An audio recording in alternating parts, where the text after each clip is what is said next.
So you guys have seen the internet trend that was going around a little while ago of who would win in a fight, 100 men or one gorilla?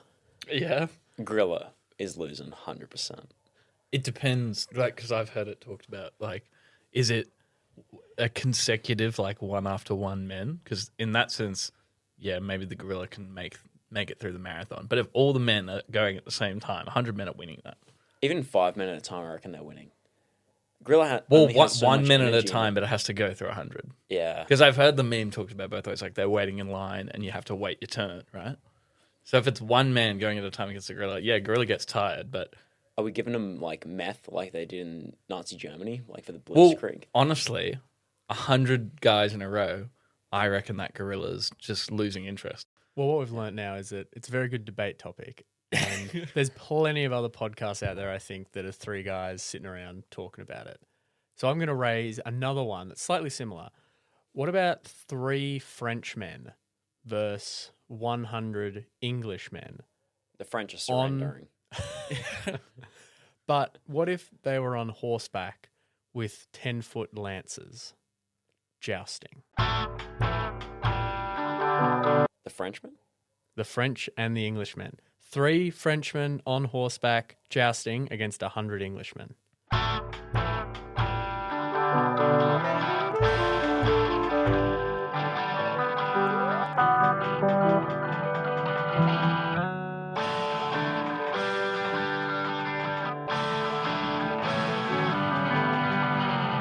Hello and welcome to the wild world of sports, the podcast where 3 guys sit down, crack a couple beers, and try to work out what is the wildest story in the history of sports. My name is James Whybrow, and today I'll be the, what do we call it, the story czar? The storyteller, the leader? The story dictator. The story dictator. You're in my house. The info guru. Ominous sort of vibe to it. Info guru. Yeah, okay. Yeah, well, we'll keep coming up with We'll that. workshop it. Yeah. But my other 2 are... I'm Ben, James's brother. No relation. I have many names. And None I'm of not them telling. accurate. Yeah, I'm not telling any of them to you. You're a stranger. Oh, okay. Well, we'll come up with a better name for you at the end anyway. So we'll get into the story. So 3 French knights against 100 English knights. 100 English knights in a jousting competition. This story, we're going back a couple years further than you two have gone. Going back about 600 years for this story to 1390. It's a modern story. Yeah, with a modern spin. Just like yesterday. Yeah, exactly. So the jousting that they were doing back then, it's not quite as regulated as, say, the jousting that we do now. I'll tell you, 3 versus 100, it sounds like, those Russian UFC sort of fights, not UFC obviously, but it's it'll be three really tiny guys versus one big fat guy. Or those 2 South Korean footballers versus Yeah, 100 yeah. kids. Is it 1 at a time, or is it all 100 versus 3? No, it's 1 at a time. Oh, okay. It's not 100 versus 3. I just wanted to clickbait you into that. Okay. 1 versus the 3 at a time. Well, That's kind of an advantage. isn't it? The French, their odds are looking better. Well, so I'll explain sort of how jousting works, sort of paint a picture of it. So yeah, back then, lots of historical sources, but as a set of rules, it's not like there's a whole rule book that was out there. This is how they jousted in the 13th century and the 15th century and so on and so forth. But so I'll give you the rules for these days, and we can apply it sort of backwards to those ones. After you get jousted in the head, you get sent off for a HIA. Yeah, well, they 10 would do that now. minimum Yeah. pause. But the 3 sort of keys of jousting focus around safety, honor, and skill. The 3 pillars. When I think of 13th century or 14th century sport, I'm thinking safety is number 1 priority. Yeah, well, they wore a lot of armor. So I'm taking this from the Leeds Royal Armouries. They've been holding jousting tournaments that feature people from all over the world for the last 25 years, celebrating their 25th anniversary this year. So they're basically the World Cup of jousting. Yeah, pretty going? much. Are we going? Well, if we get some sponsors, I think maybe we should. Perfect. So the way it works makes is 2 competitors line up apart from each other. There's a tilt, they call it, down the middle, which is a sort of wooden fence. The knights sit on horseback wearing armor. The horses can wear armor as well. They have a 10-foot pole they hold in their right hand and put across the left. The horses run at each other, and your aim is to score points by hitting your opponent and by breaking your lance on the opponent's shield or unseating them. Now, you will disqualified if you hit the horse. This is back in the medieval times. This is relevant now. They don't want anyone hurting the horses. They love the horses in this sport. That's good. I can respect that. Yeah. You don't hear that from other horse sports. No. I don't think they blame the horse and turn him into glue if they lose a joust. Yeah. So the way the points work for the Royal Armouries is if you hit a Taj, which is a name for the shield, that's 3 points. If you strike the head, that's also 3 points. If you hit the chest or the stomach area, that's 2 points. If you hit an extremity, so, a lower arm or in the leg somehow, that's 1 point. You also can earn a point for your horsemanship and your lance ability. So how well you're actually holding the lance and controlling your horse, because you've got to get your horse up to speed and run how it is in a short confined space, and how then it reacts if you get hit and everything to keep it going. So there is a fair bit of skill involved in just being able to ride the horse. Is that point allocated every time they go against each other, or is that just like overall at the end of the match? Yeah, so there's 5 points to go for each run against each other, and the last one is for breaking a lance. So you can get a maximum of 5 points. If you hit the Taj, the shield or the head, you're great on your horse and your lance shatters.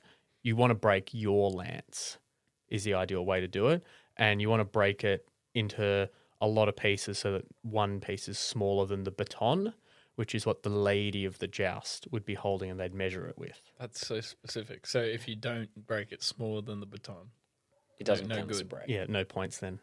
damn. Yeah. Again, this is the Leeds Royal Armouries one, and I'm sort of taking their rules because they're easily available and sort of concrete set in stone.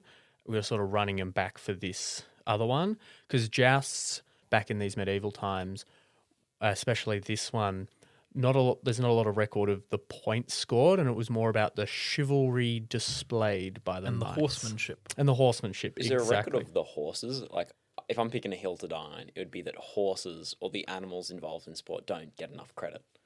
Are they recognised? Are the horses sitting together in we the hear stables about being buddies? like Farlap and all that, but like, That's one horse. yeah, I know, but you don't hear about the races. Yeah, So- I can't name a jockey, but I can name lots of racehorses. Yeah. I just feel like they don't get recognised enough. Like, we know their names, but you win the Melbourne Cup. Name one knight that jousts.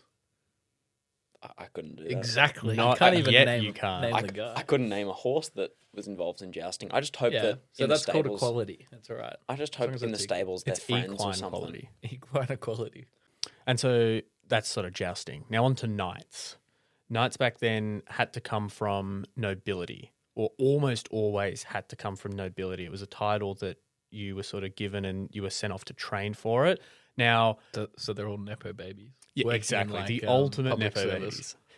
There is some cases of peasants or commoners becoming knights, but that was very rare because they just didn't have the ability, the class, the money involved with becoming a knight.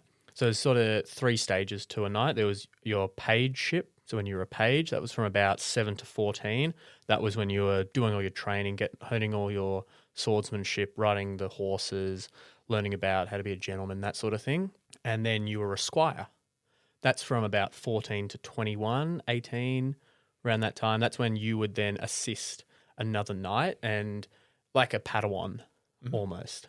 I'm assuming 21 is like middle-aged at, In the 14th Middle century, Ages, yeah, it is a bit. But the knights, you remember, are the height of society almost, apart from kings and queens. They are, the dukes and earls and that sort of thing. So they had nicer living quarters, higher food standards, that sort of thing. So they lived, unless they were killed in battle, they normally lived a bit longer. You're the celebrity class. Exactly.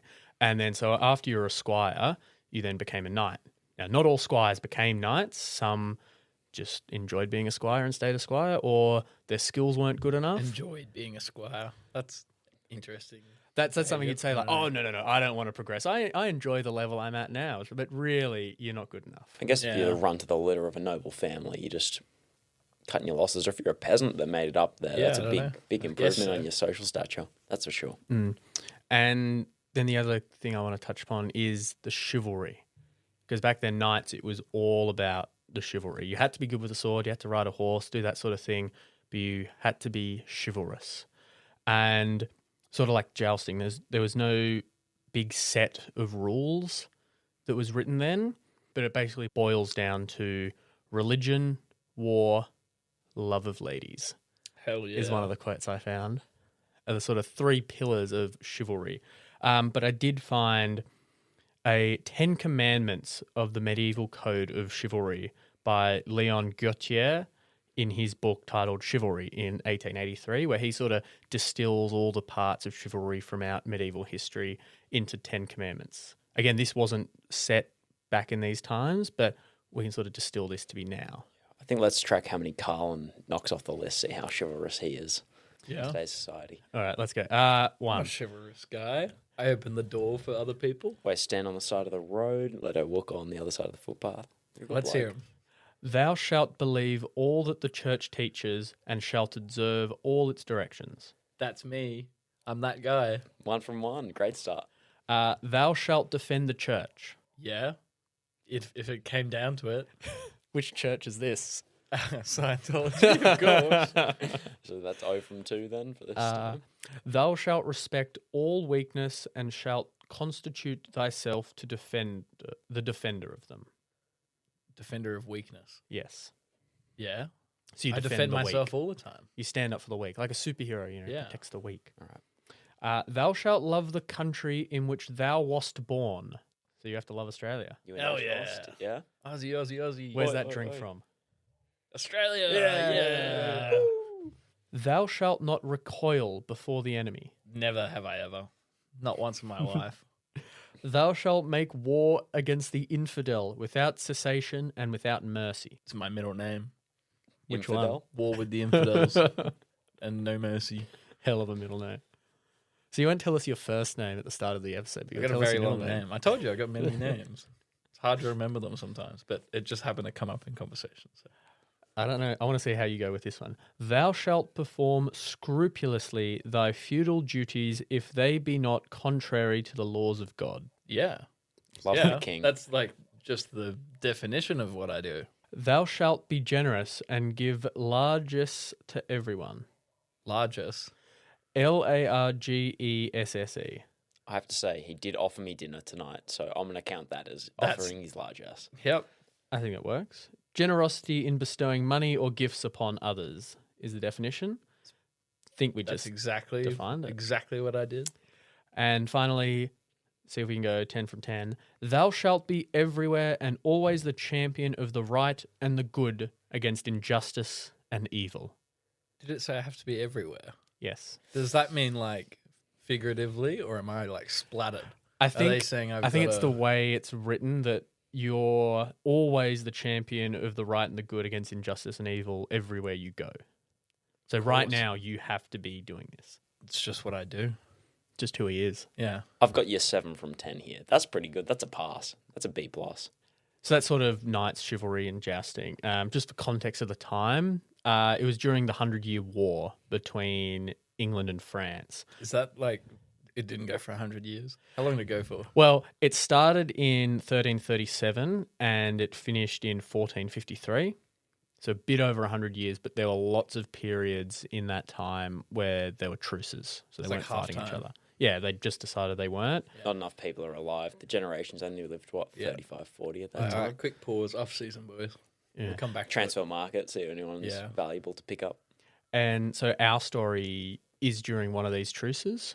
So some scholars originally believed that this jousting tournament was an extension of the battle, but really it was to shore up the diplomatic ties between the two countries at a time where they were at truce and they were trying to sort of mend the broken bridges that had been created through the war and keeping the knights fit and healthy, doing stuff, that sort of thing, showing off their chivalry. Bit So- of a deterrent. Just showing, yeah, we got the best knights. They're really good at what they do. Don't bother trying to go to war with us again. Yeah, well, maybe a little bit of that in there. So this truce ran from 1389, so 1 year before our events, to it was supposed to run till 1416, but it was cut short, and at 1402 they started fighting again. So that brings us to our tournament. So So a tournament takes place at Saint-Inglevert is the French pronunciation, Yeah, very good. if I'm not butchering it with my years of French study in primary school. Perfect. And me not trying to speak in French would say Saint Inglevert, which doesn't really have the same prowess to it. I think I remember from my primary school education, vert is green. Yeah. Something green. Saint-Inglevert was outside Calais, which is now a major ferry port just at the north of France, just to the left of Dunkirk. So it's right on the sort of border of the Channel with England. So very, very close quarters.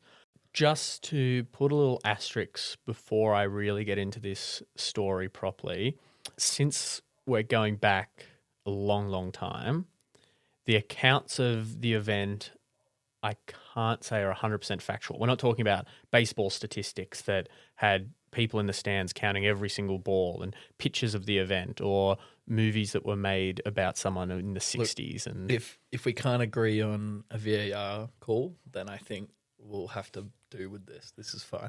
yeah, I guess history was written by the victors, so yeah, we'll see Or the who refs. wins. So I will say there is one surviving eyewitness account of the event that the scholars all agree this they're person 600 years old plus.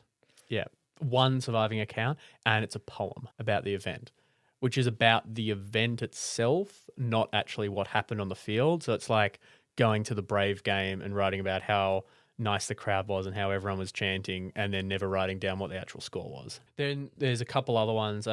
Jean Froissart, his book of Chroniques was written in 1395 and 1400, around about then. They don't have the specific date of it. He wasn't an eyewitness at the event, but he took the records of the heralds that were there and sort of reported on it in his book. But I will say a lot of scholars now have disagreed with some of his information. But a famous French academic in sort of this medieval time said, no one will ever know in its complete truth what happened at Saint-Inglevert in the spring of 1390. So I'll take sort of everything with a little bit of grain of salt, but there's some stuff that I'm pretty sure of. And I'm pretty sure of the 3 French knights that were there for the jousting. So that was Jean to le Menger. I'm going to get worse and worse with my French pronunciations as we go on. But everyone referred to him as Bouchard. Bouchard. Bouchard. Bouchard. But Bouchard trained from a youth in martial and chivalric traditions, and he was appointed Marshal of France shortly after this jousting tournament, which is a really high honour. Not the highest, but a really high honour in the French military that they still use today. So he did that youth to squire to knight. Yeah, program. he did the was proper part of knights. the schooling. Yeah. He was also part of the Crusades in Italy, Prussia, Hungary, and he was founder of the Order of the White Lady, a short-lived chivalric order based on country love and knightly virtue. That's exactly what chivalry is, as we've just been over. Yeah, not sure why it was short-lived, but sounds pretty chivalrous It so was far. too chivalrous. They had to shut it down. Got absorbed by a bigger group. Yeah. They thought he was so chivalrous. They're like, oh, well, we can't let him be so chivalrous by himself. We've got to absorb him. We can't meet his standards. Let's water down the standards a little bit so we Yeah. can allow more people to get part of it. I think that's exactly what happened. Second night, Renard de Roy. He was a member of the noble house of Roy in northern France, and he was highly regarded within French aristocratic and knightly circles. He served in the French military as well, and was loyal and an advocate of chivalric ideals, according to lots of articles about him. I can imagine Roy having very strong arms. Waving that white flag all the time would really bring up your muscles. When did the French surrender stuff? All the time. All the time? I don't know exactly. I'm just going off the stereotype that they were always cowards and surrender. I don't know how much that applied to them back in the 1390s, maybe partly in World War II, but I think you might have a different view of the French after this story. And then finally, Jean de Simpy. He's from a lesser-known noble family, but still just as renowned a knight. Just as chivalrous? Just as chivalrous by the sounds of Big it. claim. There's scarcer records of him, but the fact that he was in this tournament with these other 2 knights who were held in very high regard, you can assume that he was held in the same regard. Nah, he's just like a fill-in. No, Or is it like Surely- Volk level fill-in? surely you he know? was good enough. He just didn't have the renown in the country. Had the skills, had his opportunity. This was his chance. Right. I reckon it's like a Volk call-up. You know, he's just like, he'll do anything. He's that chivalrous. He's the glue guy for the French team. Yeah. So November 1389, the three knights get permission from King Charles VI to set up this tournament. And they send invitations out to knights from all around Europe, requesting them to come and compete in this tournament of jousting. Their invitation said, "Gentlemen, knights, and squires of France and other countries, near or far, to joust against them over a 30-day period beginning on the 20th of May, 1390. So that was the invitation. It was to defend the list, which is sort of the jousting area, for 30 days.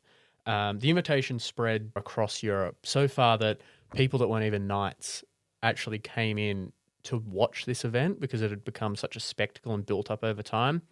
And over 100 knights came. So estimates between about 120 to 160. There's no actual number. There's no list of all the knights that were present. We know there's a minimum of 103 though. Yeah. There's at least 103 there that I'm pretty sure of and the scholars are pretty sure of. Good. And majority of them were English because there was a perception from this tournament because it had gained so much attention and because of how close it was to the border with England and the diplomatic situation at the moment of the truce. Is this, because this is, like, could be getting my history all wrong here. This is when England's, like, got a bit of France, is it? Yes, that's what the 100-Year War is sort of about. Okay. And right now the truce is partly because King Charles is suffering some sort of mental illness and he's not right to lead France in war, and England was going through a very bad recession, not a lot of money because they put so much towards the war effort. War could be sport. Yeah, well, this is sort To of some. war. So in England, it was perceived that if a knight didn't go and participate in this event, then they were a coward and it wasn't very chivalrous They were of French. them. They didn't compete. That's why there was only 3 Frenchmen. You're not holding back, are you? Got something for the French? I don't like the French personally. It's Can only you- a personal thing. I'm not gonna Is bring this, in anyone else. is this like a Canadian opinion? Is it because, like, you're outside Quebec, so you built up anti-French sentiment? No, I don't know why I have it, but I just hate the French on principle. I think it was Pogba taking some dives against Australia in the World Cup, just milking penalty or free kicks. Fair enough. Just didn't sit right with me. All right, if you're man of your principles, Yeah, do it. well, stick with it then, I guess. So the Knights and the Three English, they set up in a meadow just outside of Inglevert, near the abbey that they had there. And for 3 days before the event started, there was some lavish parties, some night parties, lots of feasting and wine and dancing and that sort of nice stuff. No ladies. No, There was ladies. weren't Ladies invited. were there. No. That's unchivalrous. No, You can't just have ladies to the party. Didn't that guy have a thing about the white ladies? Was that one of Yes, his but things? that was his order Oh, no, of that's just his principles. order of chivalry. Mm. I don't know if it's like a club you can Not a join. literal description of just white ladies, just his order. I just want to assume that it's not chivalrous to have the ladies at the party. So these are like hot, steamy parties with like knights, but they've taken their armor off Oh no, and they don't have anything to wear. I want to imagine them wearing their armor and getting really Some hot of and the sweaty. armor. Oh yeah. I'll leave those images up to you guys and whatever you want if you're listening. But Boucant, his biographer, said that Boucant paid for all these parties. He paid for the food, he paid for the wine, he paid for the tents and that sort of thing. It's pretty chivalrous. Yeah, but others disagree. They say it was, but all the three knights equally chipped in. Interesting. With the differing sources are saying I mean, if I had someone writing a book about me, about how chivalrous I am, I'd say, mate, put in this bit. I paid for all this stuff at the party. No one else chipped What's in. less chivalrous, saying that you did it all, or then standing up against that and saying, no, we pitched it equally? What looks worse for you? Well, I guess this will be lost to time and debated for the next 600 years. I feel like they were probably fighting to be like the one that gives the most. Yeah, they probably argued, but didn't want to come too far forward because then that would look bad on their part to dissent against someone for it. All right, well, we'll be chivalrous and let you continue. And so the three knights, they set up a tent each that they would stay in with their armor and their sort of thing for the event. And then there was another larger one set up for all the knights. So this is kind of like a music festival. Like they're setting up tents, having parties, getting ready for it. Yeah, this is a party. The tournaments back then were like a big party and a big gathering of all this, great events, great sport sort of stuff. I guess if the knights are celebrities, like even the common people that could be able to go, it's a pretty big event. And so the knights, again, some reports differ here on this, but all of them are sure that the knights set up 2 of their shields each, whether it was on a tree or outside their tent or how they did it. But there was a coat of arms for each of them. So there was the Boucant coat of arms, there was the Desampy coat of arms, there was the Royce coat of arms, and there were 2 types of shields that they had. Not the types of shields, but what was on them. One of them indicated a peace joust, which was a joust with a wooden lance. And the other one indicated a joust à outrance, which was a joust to the death. Oh. Is the translation. Now, these jousts weren't to the death, but it was used with a steel lance. So it was a harder lance, so there was a larger chance of actually dying or killing someone when you were jousting this way. And so it was up to then the travelling knights to come, and they would themselves with their lance touch the coat of arms to indicate which French knight they wanted to fight and which joust they wanted to do, the peace joust or the death joust, or they get one of their squires to do it or someone for them. And some reports say that there was someone in the tree. Every time they did it, they would call out their name, their rank, where they're from, who they're jousting and what the sort of joust is. Others were, they did it, someone went and got him, they came out of their tent, so on.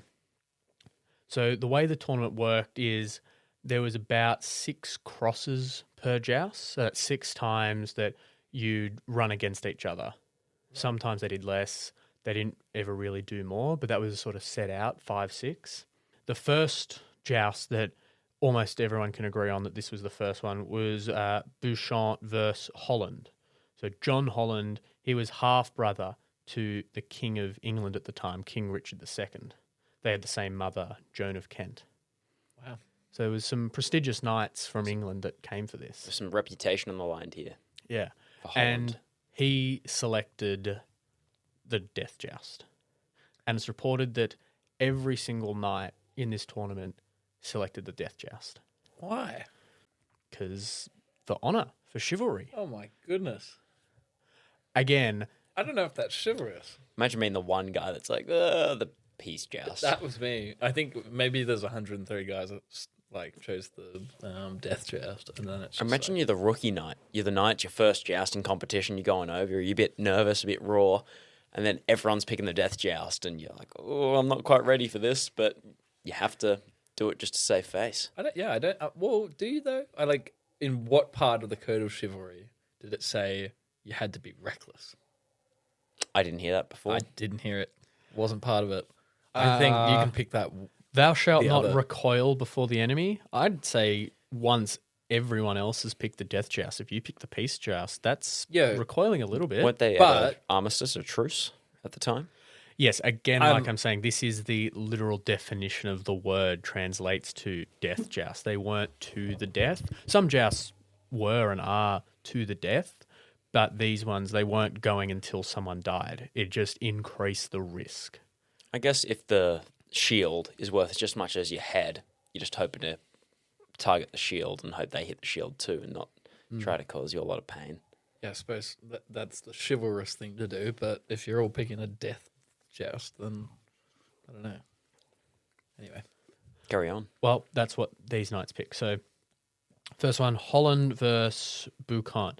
And they charge at each other, and Boucant's lance smashes into Holland's.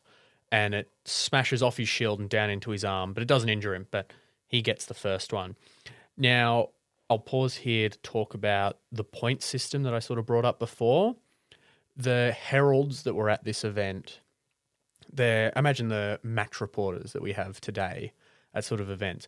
They were, in a sense, keeping score, but this tournament wasn't about winners and losers. It was about the diplomatic relations between the two and a So it's showcase of like chivalry. an international friendly.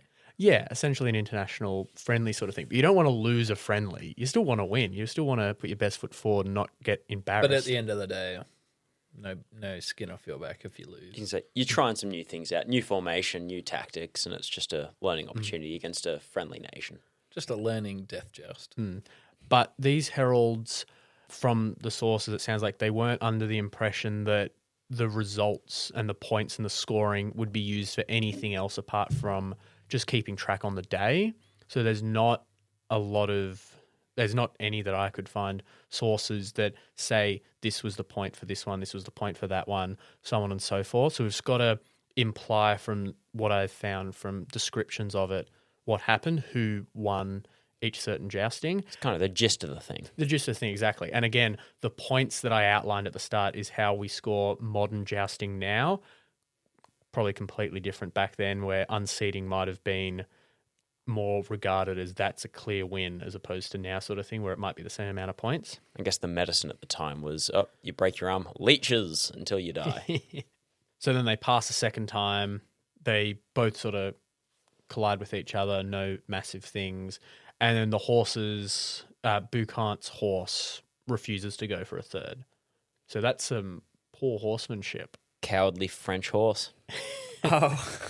So Holland, he wasn't ready. He'd only had 2 runs. He wanted to go again. So he got his squire, again, sort of piecing it together, he's on his horse, to hit the challenge coat of arms, again, for the death joust, of Jean de Sampy. So they charged each other. De Sampy unhelms him on the first pass. So that means knocking his helmet off. Damn. So that'd be points here for that. Jeez, And- that'd be pretty scary, though. Just a Be a little steel bit embarrassing lance too. right in the top of your head. Yeah, yeah. And so he then didn't go again after that one, Holland. He gave up, retired from the list so that other knights could have their turn. Well, he was 1-1. That's a win. That's at least a draw. Draw for Holland. Beats one, doesn't go again, and then loses against the second. Well, I don't know if he beat the other guy. The horse stopped, so he's losing points, but he was the one that was hit in the first one. But if you can't continue, that's a surrender, surely. Well, again, it's about the points and all that sort I of guess thing. 100 versus 3. It's you've got Yeah, a lot of forfeit 99 other football's like people down the 3-0. list. And then this is Holland done for the rest of the 30-day tournament. The other guys, they're backing up. Oh, it's a 30-day tournament. Yeah, this goes for 30 days. Oh, jeez. They're doing this. So couple jousts a day for each of them. And again, there was no set of James is jousting for 2, and then it's going to be Ben, then it's going to be Carlin, then back to James. The English knights or the travelling knights could pick which knight they wanted to joust against. So the next night, challenged Renard de Roy. They both missed on the first pass, which can happen. But then on the second one, they both hit the shields, but Roy's lance broke. So you'd say he's the winner of that one. Right. I'm getting a sense that you just make your lance pretty poorly. Just hire an apprentice blacksmith, so it breaks quickly, and you go, "Whoa, I hit him harder." Yeah. Made of steel. Steel with big scare quotes around it. Yeah. I don't know how much cheating that was going on back then. Doesn't sound very chivalrous, if you ask me. Well, I don't know. I know the death joust and the parties didn't sound very chivalrous either, but that's just me. They then passed again, and Roy unhelmed the knight on the third one. So the English knight's helmets come off. Then stepped up Lord Clifford. He touched Boucant's shield. Boucant then on the first pass broke his lance, points to him, but was unhelmed while doing so. So they both got a hit, but Boucant's helmet came off. So is a helmet coming off more points than just getting hit in the head? Or is it the same point? The helmet's 3 points, isn't it, though? So that's 3 points hitting him in the head. Yeah. And then if he was good with his horse, it could be an extra But getting point. hit in the shield is 3 points as well. Mm. So they both with 3 points there. But you'd say for the look of the thing, which I'd probably weigh more. I know it's not weighed points wise, but the look of the thing, Yeah, getting your knocking someone's helmet off. knocked off is going, oh, he lost that one. If you go again, he's dead. He's got a lance through the skull. But I, again, would say that getting knocked off your horse would be the ultimate losing. That'd really be losing in jousting. Yeah, you're dealing with the embarrassment so, of being yeah. knocked off your horse as well as the injuries you'd take. Yeah, and I think that's what's most notable in pop culture sort of thing. If you see a show with knights jousting, they're not showing just, oh yeah, 2 guys get hit. They're showing one guy get knocked to the ground, going down hard, and you know he lost. So Buchan's helmet came off, but he stayed on the horse and didn't put it back on straight away. And so Clifford, he was riled up. He was feeling ready to go. So he touches DeSampi's shield, and so they charge at each other, and it's the reverse. Clifford hits DeSampi, but DeSampi unhelms him, knocks his helmet off. He's gone for his HIA. Yeah, Buchan. Right. But then Buchan, once he's got his helmet back on, he's back up and ready to go. And Sir John Beaumont is up. He hits Buchan's one. And Sir John Beaumont, he was a celebrity jouster. He was the Earl of Warwick. And there's some reports that at one of the tournaments he went to, people thought he was tied to his horse because he just never fell off it. And the only way they knew he wasn't is because he got off and said, no, not being tied on. That's when he quickly untied himself. Took his set bolt off. And Yeah. So they went at each other, Buchan and Beaumont. Beaumont hits Buchan on the side, just a little glazing blow, but Beauchamp hits him hard and unseats him from the horse.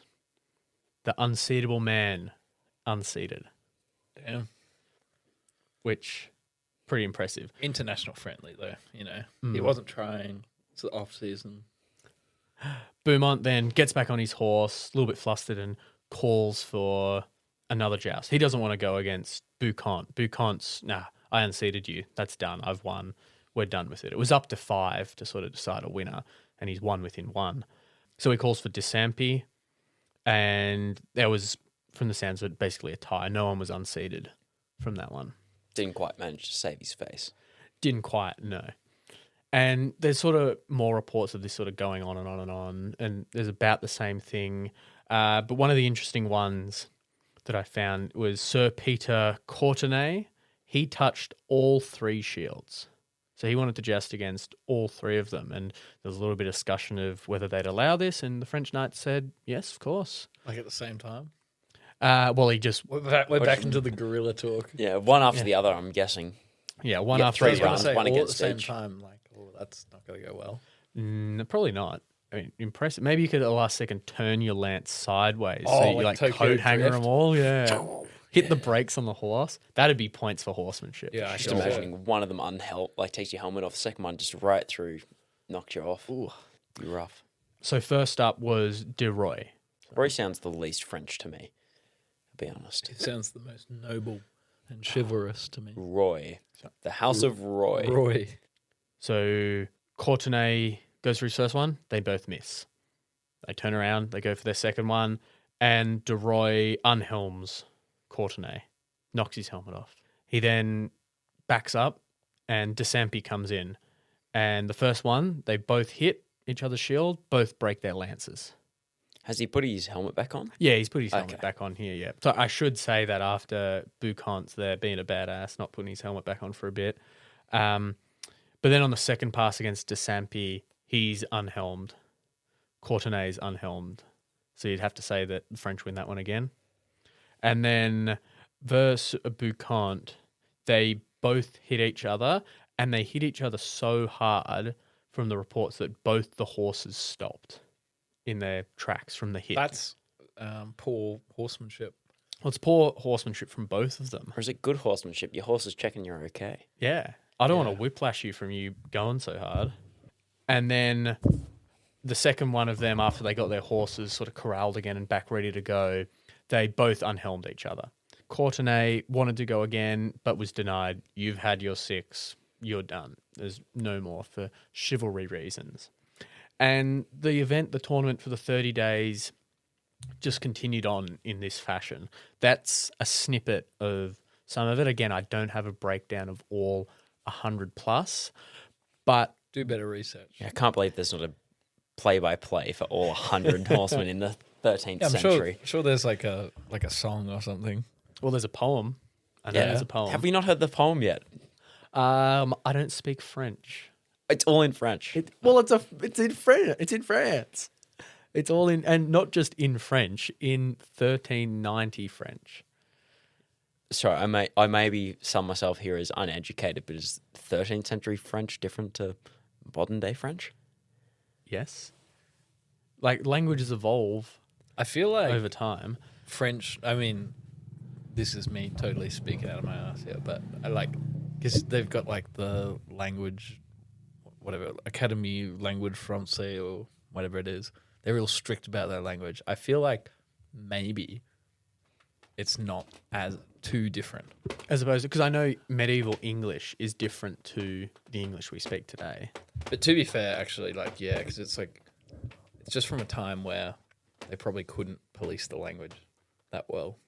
Yeah, I reckon it's different. Yeah. I'm with James on this one. I can't read it. But again, maybe that's a bit of homework for you and the listeners to, if you want to find that poem, go and have a look, read it, let us know what you think. Can you give us the title of the poem so we can look it up, or are you just looking up 13th, 14th century jousting French poem? Well, again, I could give you the title, but it's all in French. And it's more than just one word that I've looked up the phonetic pronunciation of. So I'm not super confident on it. I want you to give it a minute to give me your best pronunciation, Yeah, give it a crack for the listeners. just so they can look it up. Le horsey jousty poem. So the poem's title is, and it's by an unnamed, lost to time, the author of it. It's a cool name for an author. Lost to time. Lost of time. Great It's name. yeah, it's my What's that in pseudonym. Bugger off. Le lost to le time. Parte indente des chroniques de Saint-Denis. Okay. Something the Page Chronicles 66. of something. Yeah. It is written Isn't in... like son, I want to say that's like with. I think it's either with or without, but I think it's with. Page 66, I got that part. Yeah. And So it's Chronicles. with Denise. Dennis, maybe. Chronicles of Dennis, page 66. We're getting a fact checker over here. Pomme de terre, Finding out. apple of the ground. Le We'll, discothèque. we'll send us back to the studio. They'll fact check it for us. unpublished part of the Chronicles of Saint Denis. So it's unpublished, but you've somehow got a record of it.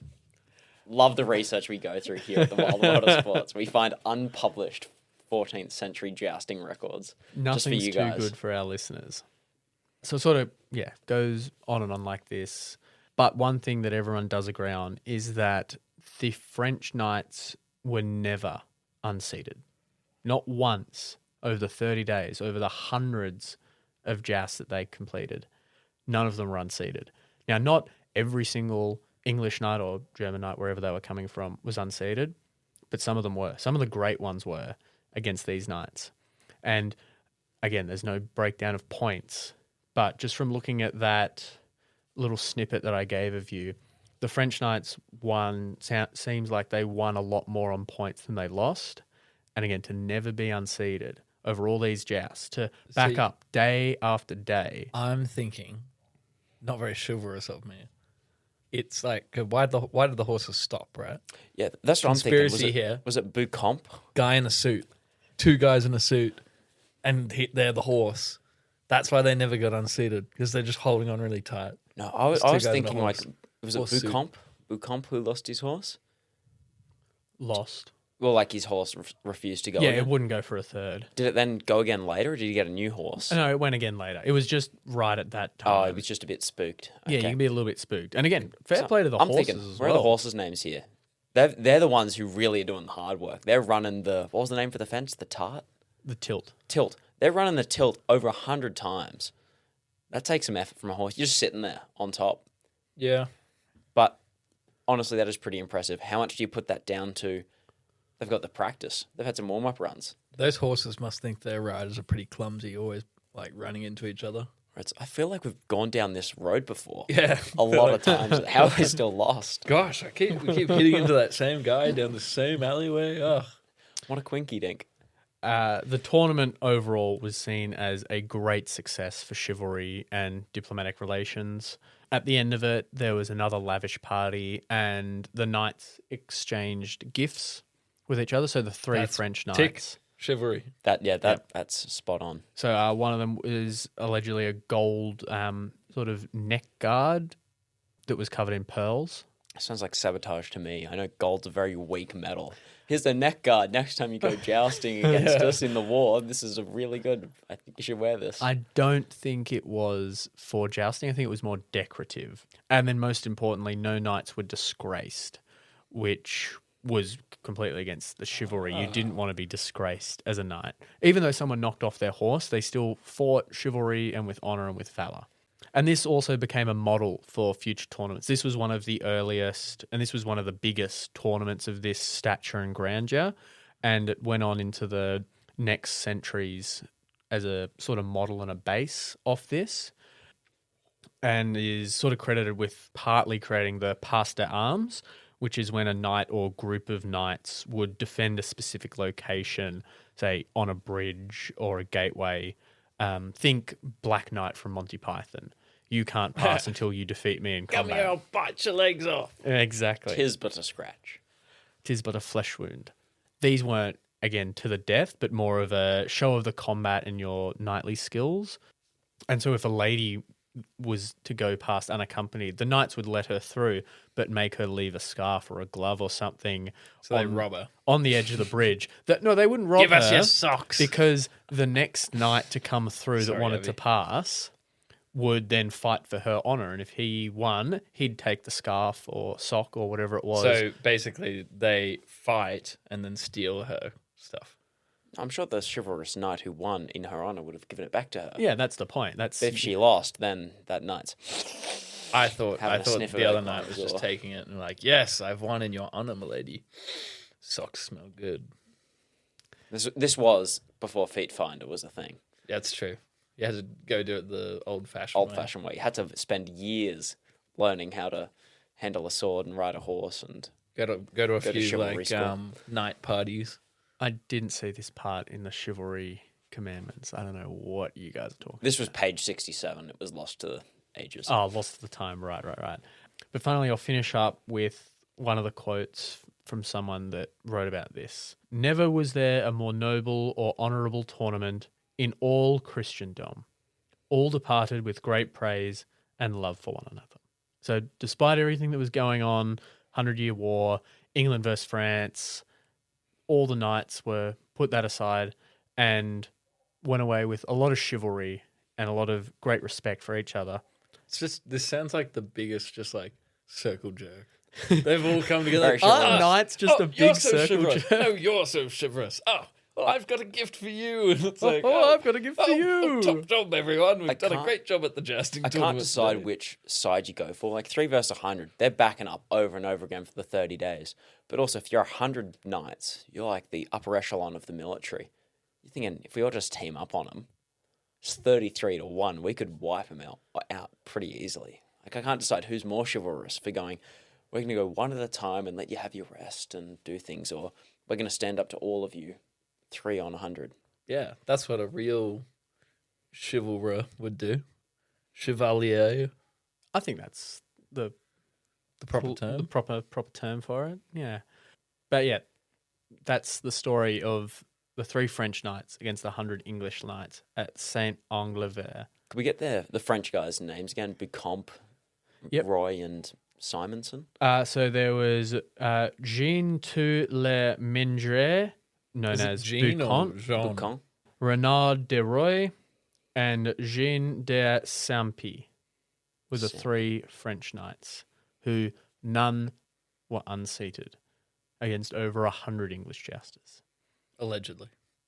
Well, According to a allegedly. poem. Was According this to a fought in French French poem. or in England? at It the was in time? France. Okay. A little bit of bias potentially there then. Yeah, written French poem in France. I don't know. 3 Smells versus fishy to 100, me. underdog story for the French. It's against their like mortal enemy. I don't know the 100-year war history. Were they losing this time or were they winning at Well, this time? It's in France, but I'm like, this is what I was saying before. England's got a nice big chunk of it, so they're not doing too well. England's not over on where England is; it's in where France is right now. Just to play devil's advocate here, I'm sure the English page of the report of this is, yeah, we smoked them over and over again. They took them 30 days to recover after how bad we beat them. Yeah, they had to get a new helmet after each fight because of how many times we knocked it off. Their horses were so poorly performed that they used the glue to repair their armor, something like that. Yeah. It's probably in the cards. That's all speculation, just to be clear. Don't Well, you add I to the mean, cards. don't trust the English media. Don't trust any media is a good rule. Yeah. We Especially don't the count as French. media, do we? No, Not yet. we're opinion more than anything, aren't we? Yeah. So trust us, and trust us with our definitive, world-renowned ranking of these stories, which we will get to right after a break.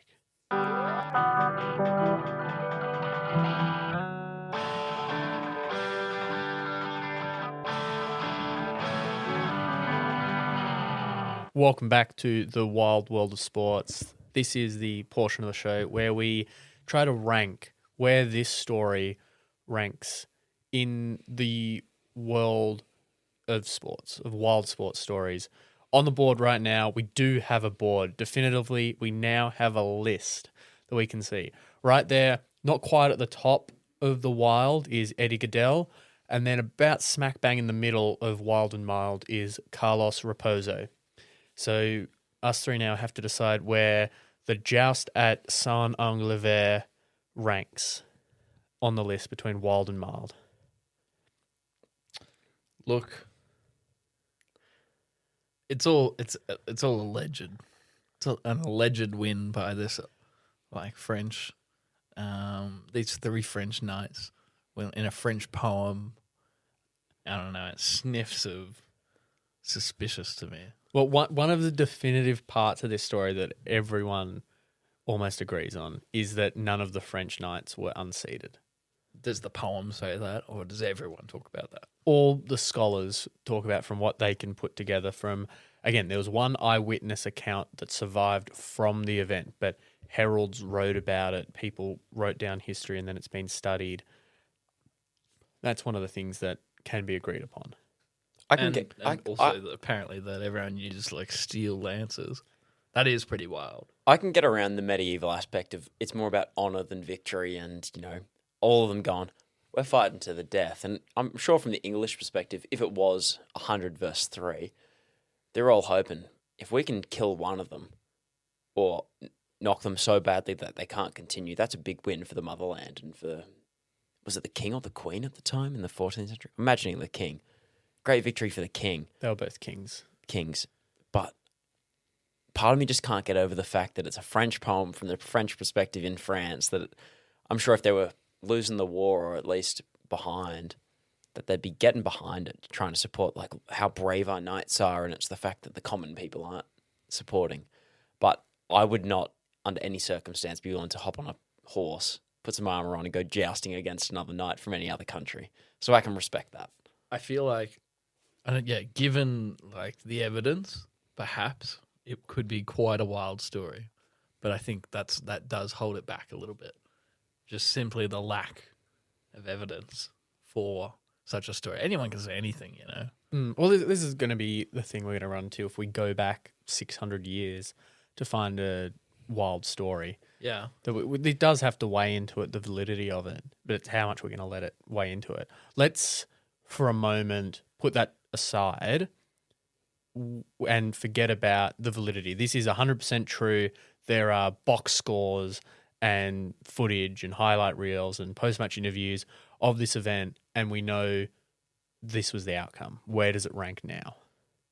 And then once we've found that spot, we can decide how much the validity comes into it. How much we penalise it for being for so long ago. Well, it honestly has to be pretty impressive. It is pretty impressive, and maybe I'd even because it's sitting in Carlos Raposo realm though. I don't think it beats Eddie Goodell, but I think it sits here though because it was a pretty serious sport. Obviously, it's like the UFC now.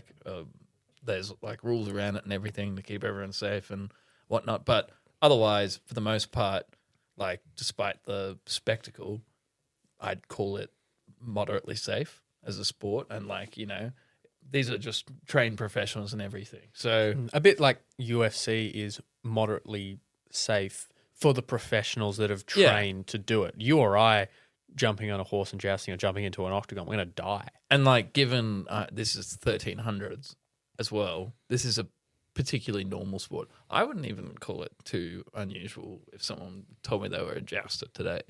I think you can respect, even if you're at war, have been at war with another country, respect the fact you know what you do is out there and a bit extreme or, high class or celebrity status for your country. You can respect another athlete going up against you.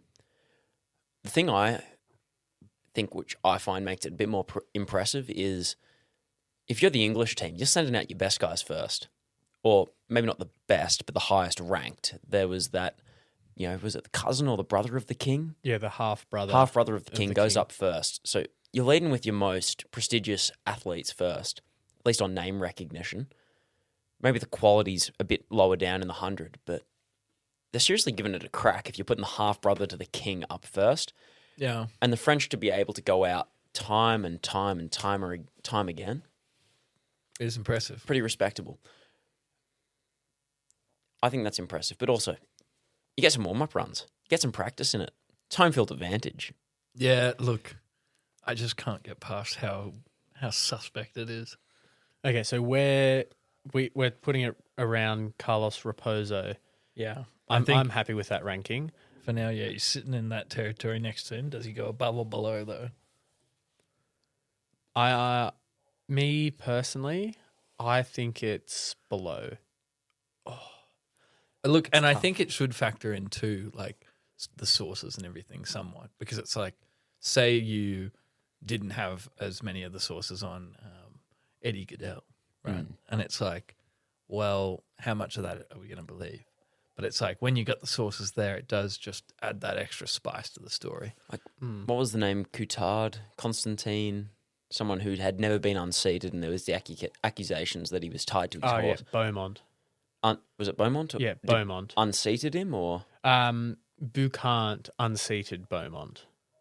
Beaumont was the English knight who had allegedly the celebrity who'd never been unseated, or no one had seen him unseated. Imagine if we had proper records of that, and reports like we would in the 20th or 21st century of holy crap, Boucant was unseated.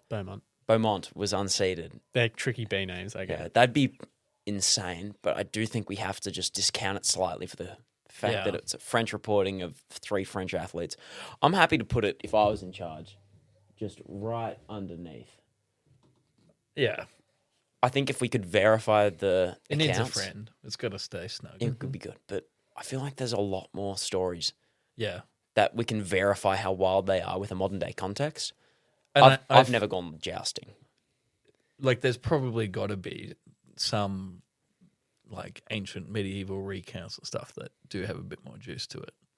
I Hopefully think a bit more evidence. I don't know. maybe a way we can think about it in the future when we look at it is to do a headline look. If you were saying this to a random person on the street, what's the headline, the one sentence you'd use to describe it, and then how wild is that story? So for Eddie Goodell, you might say the little person that has 100% on-base percentage in baseball. Well, the little person who was banned for being too good. Yeah, whatever. Carlos Raposo, the greatest footballer to never play a game. Yeah. That's pretty wild. Or Joust at Inglevert, the 3 French knights that defeated 100 English knights. I think When you're putting it that way, it makes Carlos Raposo sound kind of good, if I'm honest. Yeah, It's like, we were trying to tell you. We were fighting to have him I think it's higher. like- You were the one putting him low. well, it's just because I think there's more wild things out Yeah. there. I think like, if we all went to like a LARPing thing where they do have actual jousting, we'd sit there and watch it and go, holy crap, this is intense. This is way more wild that 3 people could stand up against 100. But I just don't have that expertise. and a little bit of like jousting, I don't know, deep down, it kind of feels like it's like WWE or something. Bit of a right? cop out. Yeah. Fake. Sounds like it's scripted a little bit. It just doesn't, like, even if we believe all the stories, like, yeah, maybe it all happened, like it happened in WWE, right? My job is sorry, to be honourable. WWE fans. I'm really sorry. It's all real. My job All is to be real. honourable and chivalrous. And there's these people that are honourable and chivalrous from another country. They're not going to embarrass me because What if I embarrass them too? We'll just have a mutually Yeah. beneficial. But believing it's all real, it's a pretty crazy story. So I think it does need to sit somewhere up there. But, we'll work it out as we go. I feel like that's a nice spot for I now. think that place in Mate, the middle, sharing the middle spot. We could leave it in the middle, but let's give a little bit of room in case there's a story in between. There you go. Then the joust at Saint Inglevert's on the milder side of the wild world of sports. But again, there's going to be stories coming and flowing week by week. We're going to take you through as many as we can find. And if you've got a story that you want us to cover, let us know. Where can they let us know, Ben? Anywhere but Google Plus, Spotify, Apple Music. Yeah. Google Plus haven't accepted Instagram, our, Facebook. I'm sure we've got all the accounts. But what do and I stuff. search, Ben? What do I You search? search Wild World of Sports. That's what you search. And even if you have a story, you can also say who you'd like to be the one given the story as well. You've heard all of us now at this point of telling our stories. So if you've really got a story, but you go, I really want James telling the story of blank at blank during blank. Then too bad. We decide. We'll get it and fight over it. I don't know. But yes, and if in this episode or any other episodes, this episode maybe more, if you spot any inaccuracies or something that we missed or didn't touch upon properly or just glossed over, let us know because we're here to learn as well. We're not experts in any sense of the stories that we're telling unless any of us have some that we've lived through that we're going to talk about. We're here to educate you and get educated as well. So please don't hesitate if we got anything wrong. Let us know at Wild World of Sports on all the socials. Thank you for listening. Yeah, and on top of that, if you have any questions, you want to know more about these events, if you want to know about more about Carlos Raposo or Eddie Goodell, what happened, send us a question. We're happy to answer it if we know the answer to it. We can add that in before we start on our next episode. Just do like a little catch up review. And if you don't like where we've ranked a story, let us know. But if you love the episodes, 5 stars on Spotify, on Apple, give us a like and a follow and a subscribe on all the Google platforms. Plus. Google Plus, it's coming. I've been your storyteller. Is that what we came up with? The stories are the President of the story.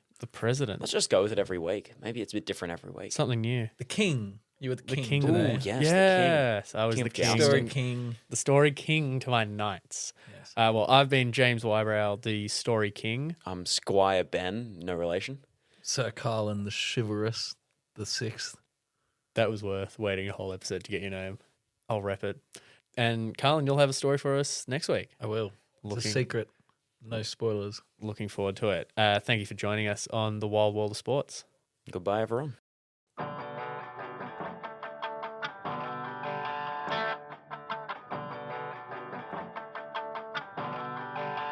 Did you know actually though, my name's the French word for pug. Carlin is pug in French. And do you know Pig the Pug, the book? No, I don't know. Pick the Pug, the book. It's like a kid's book by Aaron Blaby. Great book. The French version is Carlos Le Carlin. Carlos Le Carlin. That's a great name.